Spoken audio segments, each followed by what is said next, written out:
Sir sir నేను చెప్పారే కౌసల్య అని, అది ఈఎంఐ సార్. బండి ఆపండి.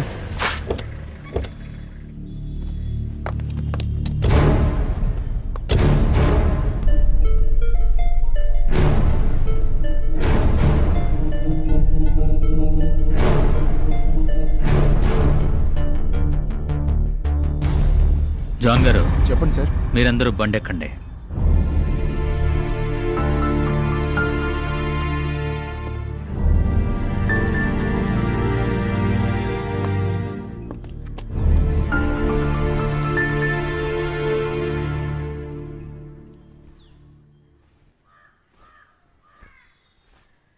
నమస్తే అమ్మా.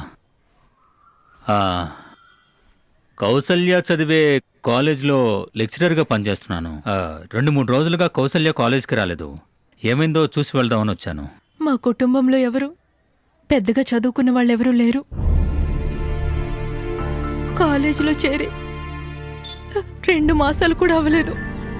అదేదో ర్యాగింగ్ అది చేశారనుకుంటున్నాను. పాడు మనుషులు ఏం చేశారో ఏమో. సాయంత్రం ఇంటికి వచ్చింది. ఏంటమ్మా అని అడిగాను. ఏమీ చెప్పలేదు.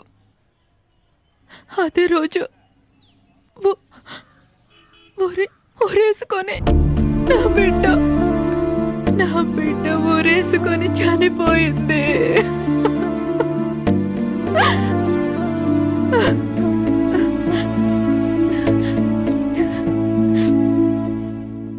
తను మా పెద్దమ్మాయి. ఓ సారీ అమ్మా.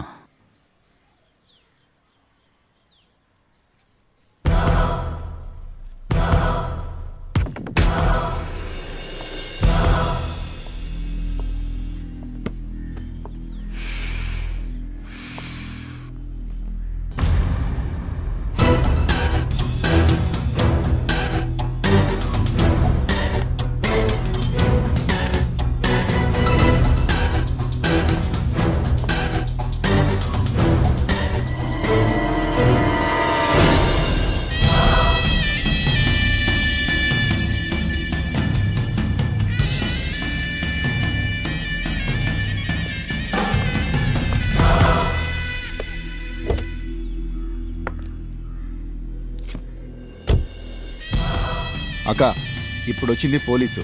ఆ రోజు షాక్ వచ్చి విచారించి వెళ్ళింది కూడా అయినాయి. తెలుసురా, వచ్చింది దేవేందర్ కుమార్ ఏసీపీ. నిజంగానే ఒక అక్కకు చెల్లికో తోడబుట్టుంటే ఈ కేసు గురించి విచారించడు. ఒకవేళ విచారిస్తే చూసుకుందాం.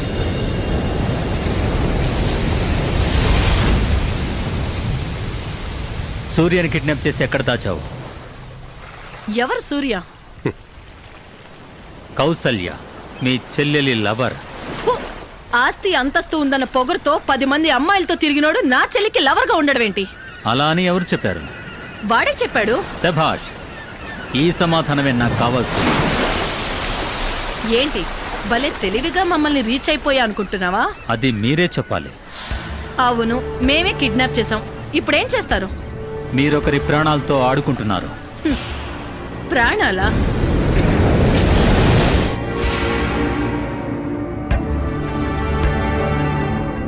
ప్రాణాలు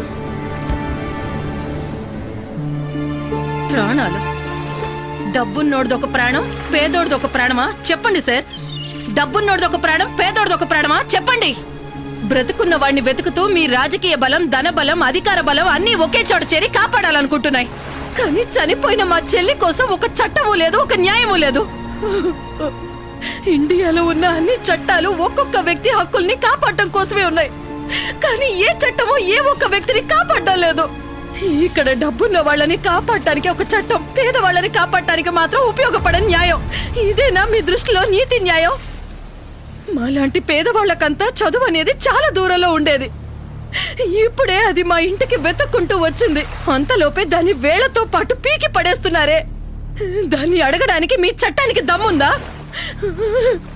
గవర్నమెంట్ స్కూల్లో చదువుకొని 540 మార్కులు తెచ్చుకొని స్కూల్ మొత్తానికి ఫస్ట్ వచ్చిన స్టూడెంట్ మా చెల్లి. కానీ అది ఈరోజు ప్రాణాలతో లేదు. మేమేం పాపం చేశాను సార్?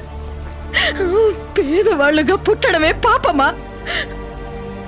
డబ్బు డబ్బుందన్న అహంకారంతో వాళ్ళని ఎవరు ఏం చేయలేరన్న ధైర్యంతో పేదింటి అమ్మాయిల్ని మోసం చేయడానికే కొందరు తిరుగుతున్నారంటే, అదే కొందరు ప్రేమ అనే పేరుతో ఆశ పెట్టి మాటలు చెప్పి పేదమ్మాయిల మనసుల్ని మార్చి వాళ్ళ వలల్లో వేసుకొని నాశనం చేస్తున్నారే, అలాంటి వాళ్ళ దగ్గర నుంచి పేదమ్మాయిలకి రక్షణ ఎప్పుడు దొరుకుతుందో చెప్పండి సార్.